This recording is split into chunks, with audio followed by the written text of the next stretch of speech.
मातृभूमि में आपके साथ शोभना यादव और आज एबीपी न्यूज की टीम प्रयागराज में मौजूद है। यहीं से हम मातृभूमि का ये स्पेशल एडिशन आपके लिए लेकर आए हैं। मातृभूमि की शुरुआत इस समय की बड़ी खबर से। आशीष मिश्रा टेनी की रिहाई अब से कुछ ही देर बाद हो सकती है। हालांकि किसान संगठन लगातार इसका विरोध कर रहे हैं, लेकिन बड़ी खबर इस समय की यही है कि आशीष मिश्रा टेनी की रिहाई अब से बस कुछ ही देर बाद हो सकती है। बड़ी खबर इस समय की, बेल मिलने के बाद लगातार किसान संगठन विरोध कर रहे हैं। तो आशीष मिश्रा जो कि लखीमपुर कांड में मुख्य आरोपी है, किसानों को कुचलने का ये पूरा मामला, 8 किसानों की मौत हुई थी, उसको लेकर आशीष मिश्रा की गिरफ्तारी हुई थी और अब से कुछ ही देर बाद उनकी रिहाई हो सकती है। बड़ी खबर इस समय की हम आपको बता रहे हैं। आशीष मिश्रा जो कि गृह राज्य मंत्री अजय मिश्रा टेनी के बेटे हैं। भारतीय किसान यूनियन के प्रवक्ता चौधरी राकेश टिकैत इस वक्त मेरे साथ मौजूद हैं। टिकैत साहब, आज आशीष मिश्रा जेल से बाहर आ रहा है, आप तब भी यहाँ पर आए थे जब लखीमपुर कांड हुआ था, क्या कहेंगे आज? ये दुखद घटना है और वो परिवार और यहाँ की जनता उस घटना को नहीं भूल रही, अभी बहुत ताज़ा है। और उसके बाद में भी कोर्ट और जेल में को होके और मुलजिम बाहर आ जाएं तो ये दुखद घटना है, देश के लिए, समाज के लिए, सबके लिए दुख की लगता है क्यों हो रहा है ऐसा? मतलब इतनी जल्दी 3 महीने की बात आपने की कि 3 महीने में बेल पे बाहर आ रहा है, कहाँ पर लापरवाही हुई, कहाँ कमजोरी हुई? ऑनलाइन बहस जब चलती है तो उसमें बहुत सी प्रॉब्लम आ जाती है। कोर्ट में अपनी बात ठीक तरीके से वहां पर हमारी नहीं गई होगी, इसलिए उसको राहत मिली। भावी पैरवी ना होना है इसकी बड़ी वजह हो सकती है। टेक्निकल पैरवी होना इसकी बड़ी वजह है।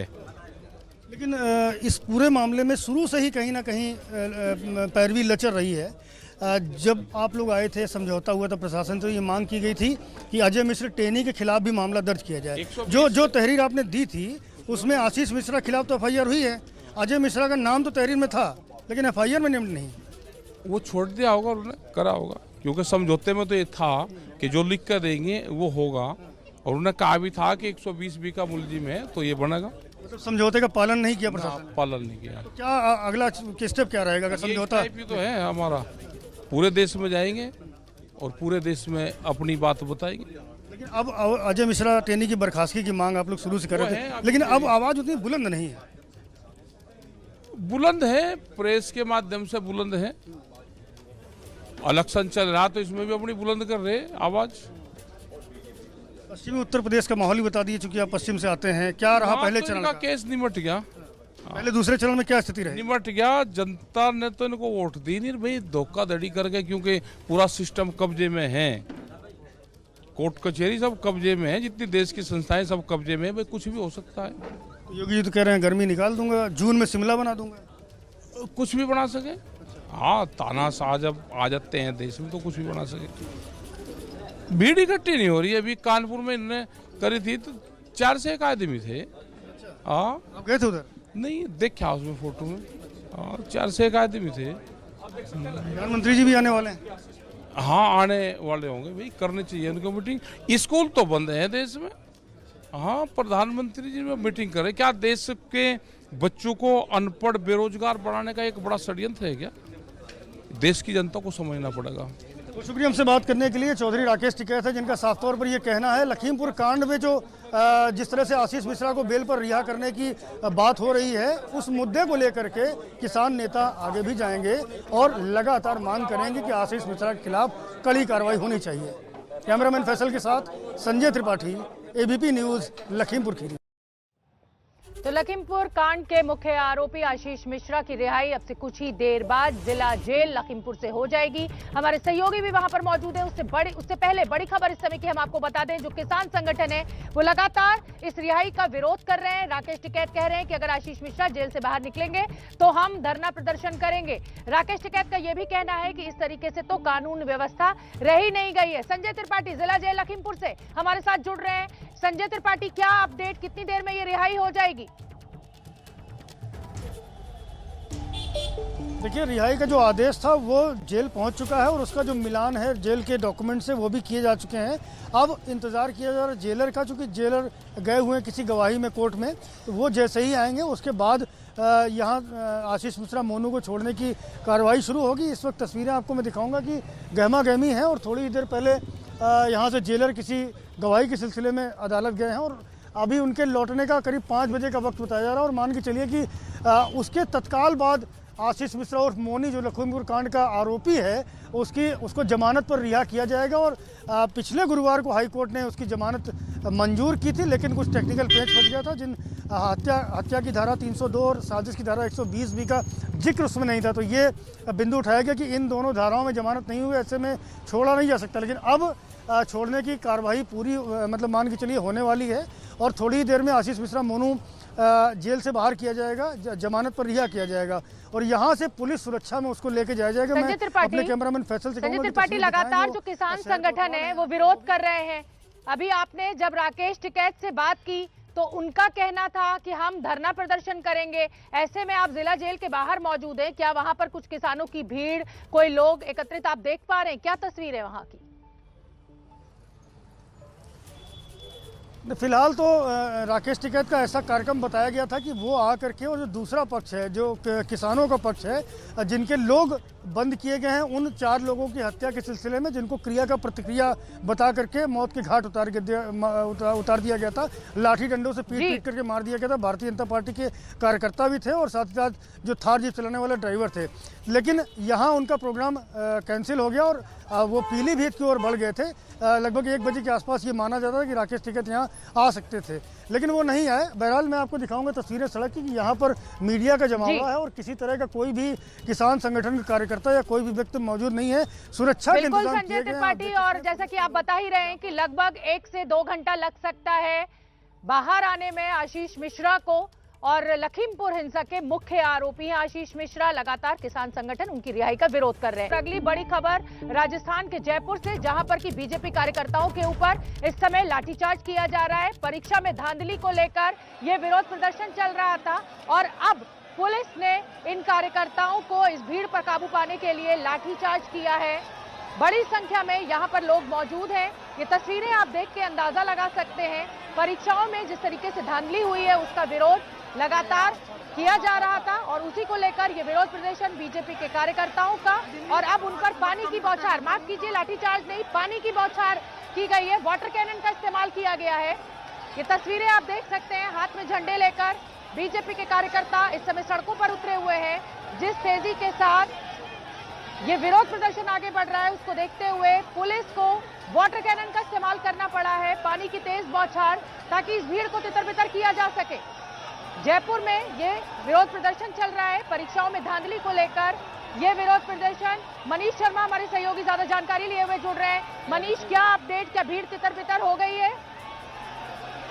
जी बिल्कुल शोभना, ये बीजेपी का प्रदर्शन था और खासतौर पर बजट सत्र के दौरान बीजेपी सरकार को घेरना चाहती थी। बीजेपी के महामंत्री अरुण सिंह और बीजेपी के प्रदेश अध्यक्ष सतीश मिश्रा की अगुवाई में ये तमाम कार्रवाई चल रही थी। सभी पुलिस ने इन तमाम लोगों को तितर-बितर करने के लिए पानी की बौछारें भी मारी, जी हल्का बल का प्रयोग भी किया, लेकिन उसके बावजूद जब बीजेपी के कार्यकर्ता और पदाधिकारी नहीं माने तब अरुण सिंह और सतीश सिंह को हिरासत में लिया गया और लोगों को वहां से हटाने की कार्रवाई की गई।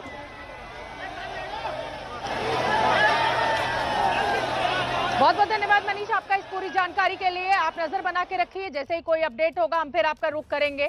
और चलिए आगे बढ़ते हैं और सीधे आपको उत्तर प्रदेश के कानपुर लिए चलते हैं। वहां पर गृह मंत्री अमित शाह चुनाव प्रचार कर रहे हैं। उनका रोड शो इस समय निकल रहा है।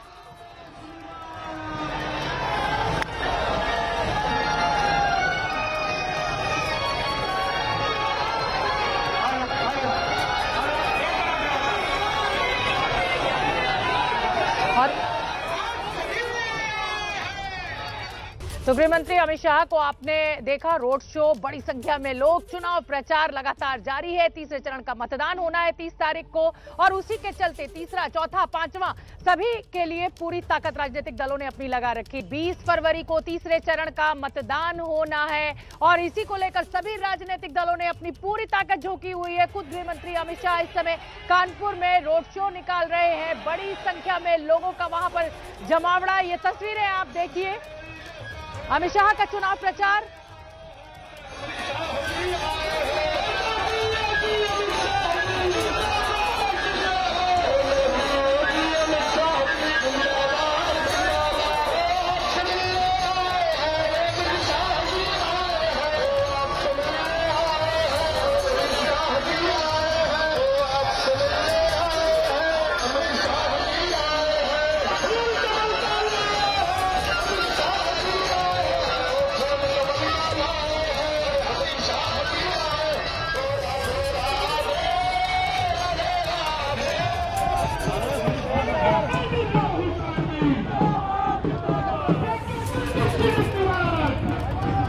देखिए अब दो तस्वीरें आपके सामने, सभी राजनीतिक दलों ने अपनी पूरी ताकत झोंकी हुई है। गृह मंत्री अमित शाह कानपुर में मौजूद है, तो उधर कांग्रेस की महासचिव प्रियंका गांधी पंजाब के रोपड़ में मौजूद हैं और ट्रैक्टर की सवारी करती हुई दिखाई दे रही है वो चरणजीत सिंह चन्नी के साथ। ये तस्वीरें आप देखिए और तीसरे चरण का मतदान होना है 20 फरवरी को। पंजाब में 20 फरवरी को मतदान होना है, एक ही चरण में सभी सीटों के लिए मतदान हो जाएगा। और उधर गृह मंत्री अमित शाह कानपुर में।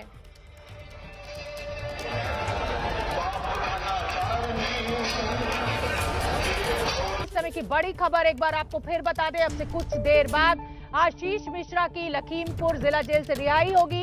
लखीमपुर जिला जेल के अधीक्षक ने उनकी रिहाई का मेमो भी जारी कर दिया है। तो बड़ी खबर इस समय की, बस अब से कुछ ही देर बाद लखीमपुर कांड के मुख्य आरोपी आशीष मिश्रा की रिहाई होगी। जेल अधीक्षक ने मेमो भी जारी कर दिया है।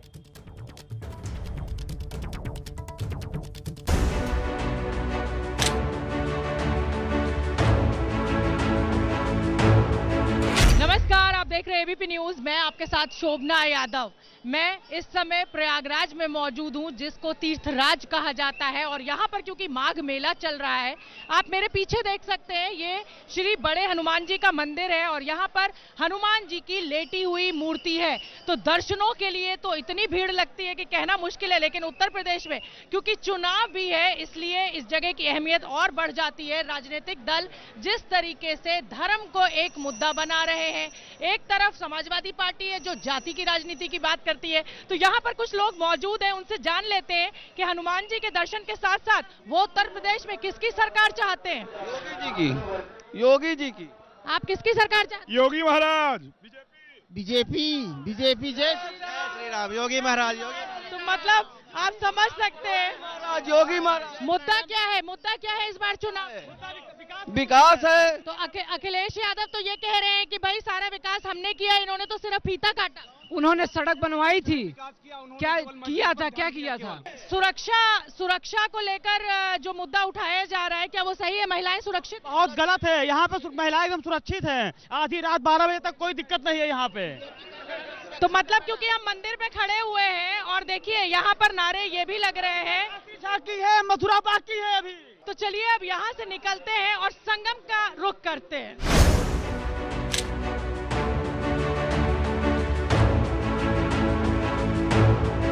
अब हम संगम की तरफ आगे बढ़ रहे हैं और ये कहा जाता है कि गंगा, यमुना और अदृश्य रूप में सरस्वती का यहाँ मिलन होता है और जो यहाँ पर स्नान कर ले इस संगम में तो उसके पिछले कई जन्मों के पाप कट जाते हैं। लेकिन हमारे साथ अब ये जो लोग मौजूद हैं, आने वाले चुनाव में इनके लिए क्या बड़ा मुद्दा है, क्या जो दावे विकास के किए जा रहे हैं वो सरकारें निभा रही हैं या जातिगत समीकरण पर हो सकता है मतदान। तो चलिए एक एक कर मैं बात कर लेती हूँ और आगे हम संगम की तरफ भी बढ़ते रहेंगे। आप देख सकते हैं खूबसूरत गंगा हमारे पीछे। तो चलिए देखिए इन्होंने सबने टीका लगा रखा है, तो मुझे अंदाजा तो है कि ये क्या बोलेंगे, लेकिन फिर भी जान लेते हैं कि क्या मुद्दा इनके लिए अहम है। बताइए सर, क्या मुद्दा अहम है आपके लिए इस बार मतदान में? क्या सिर्फ धर्म के नाम पे वोट देंगे? धर्म के नाम से क्या, परमात्मा के नाम से तो वोट दिया ही जाएगा। क्योंकि मोदी जी जो परमात्मा के नाम पर ही तो सब कुछ कर रहे हैं। चलिए, इस नाव पे एक महिला भी सवार है और वो कान्हा को देखिए लिए हुई हैं और यहाँ पे भजन कीर्तन भी चल रहा है। तो एक बार उनसे जान लेते हैं कि माता जी आप वोट देंगी? जरूर देंगे।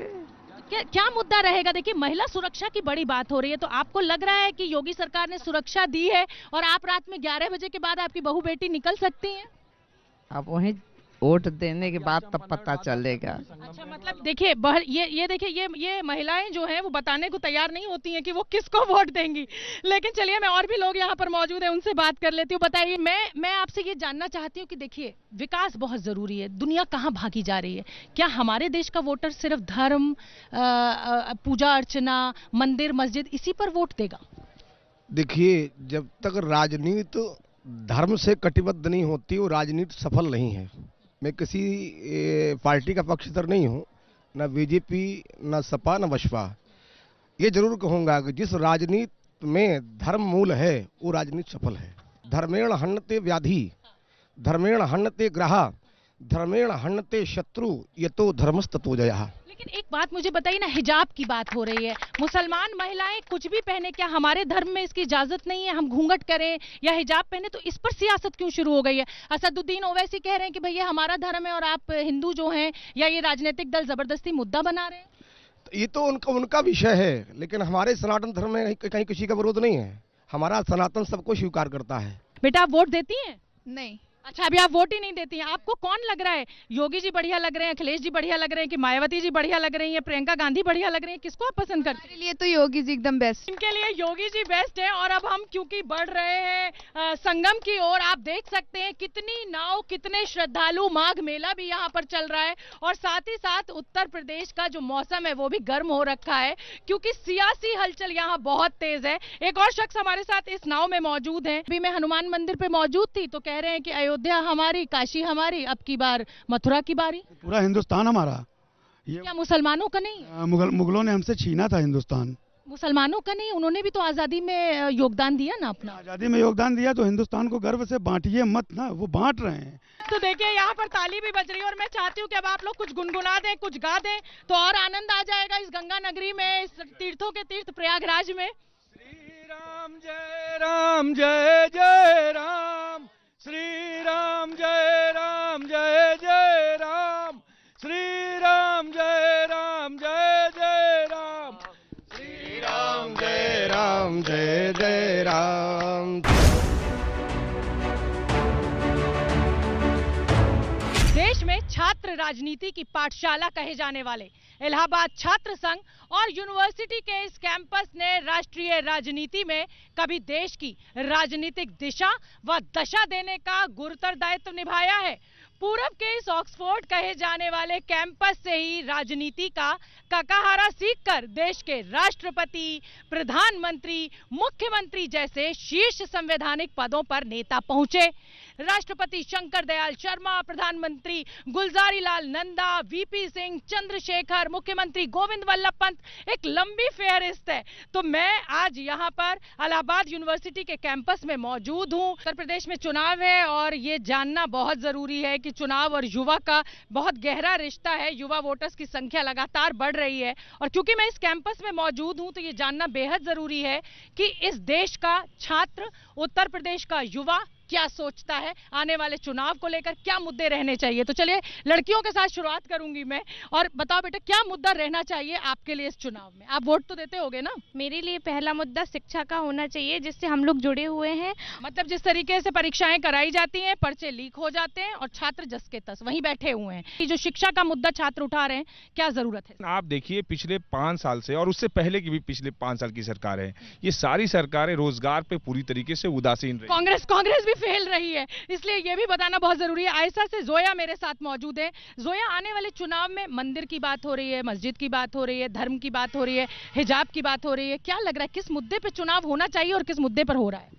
हम तो ये कहना चाहेंगे कि धर्म को हमेशा राजनीति से अलग ही रखना चाहिए। एक और लड़की हमारे साथ मौजूद है। ये कहा जा रहा है कि योगी सरकार में लड़कियां बहुत सुरक्षित है, 11 बजे के बाद भी बाहर निकल सकती हैं। क्या लग रहा है, इलाहाबाद में आप पढ़ती हैं? जी बिल्कुल, पिछली सरकार के मुकाबले इस सरकार में कुछ सुरक्षा तो है, लेकिन जब चोरों में ही लड़ाई है तो हम उसे ही सपोर्ट करेंगे जो कम चोरी करेगा।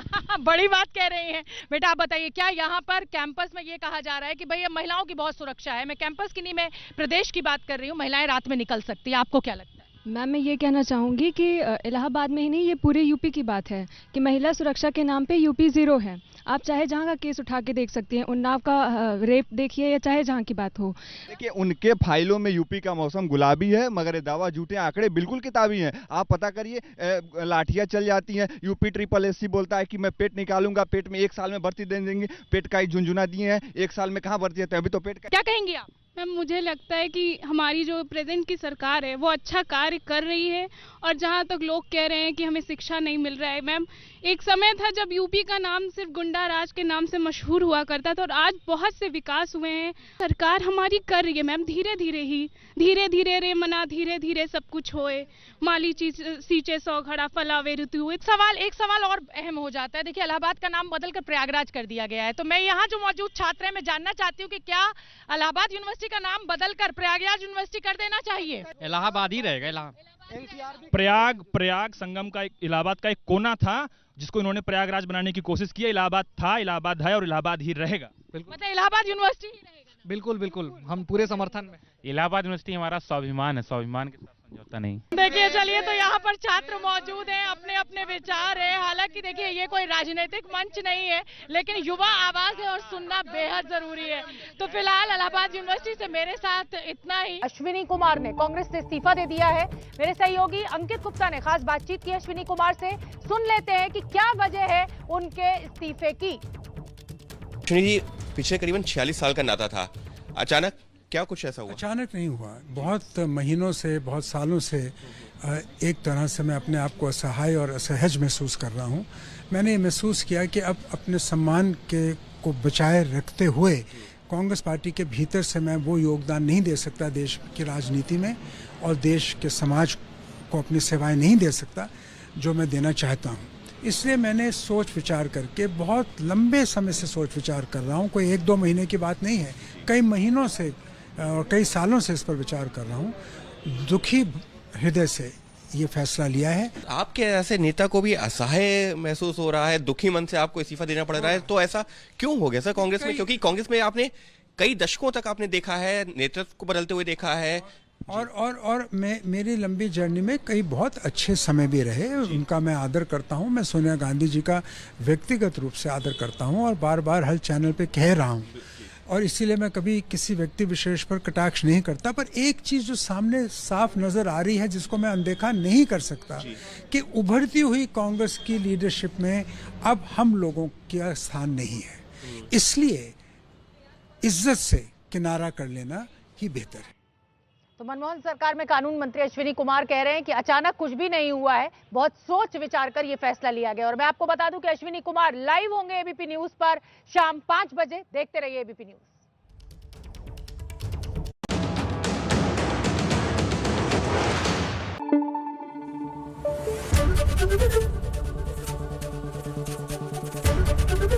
एबीपी न्यूज आपको रखे आगे।